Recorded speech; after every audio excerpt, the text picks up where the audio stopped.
இன்று கவின் மற்றும் யாழி எப்படி பொங்கல் பண்டிகை கொண்டாடினார்கள் என்ற கதையை பார்க்கலாமா?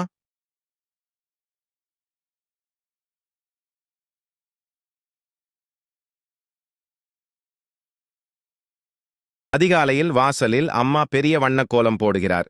கவின் மற்றும் யாழி கரும்புகளை அடுக்கி வைக்கிறார்கள். மண்பானையில் பொங்கல் வைக்கிறார்கள். பால் பொங்கி வருகிறது. பானையை சுற்றி மஞ்சள் குலை கட்டப்பட்டுள்ளது.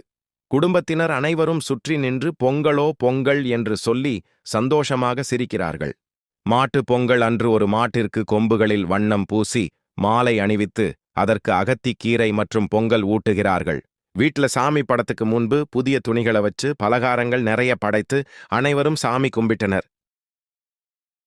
உறவினர் வீட்டுக்குச் சென்று பொங்கல் பண்டிகை கொண்டாடிவிட்டு மீண்டும் தங்கள் வீட்டுக்கு வந்தனர். பொங்கல் பண்டிகையை தங்கள் குடும்பத்துடனும் உறவினர்களுடன் சந்தோஷமாக கொண்டாடினார்கள்.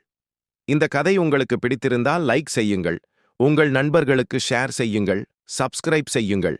மீண்டும் அடுத்த கதையில் சந்திக்கலாம். நன்றி.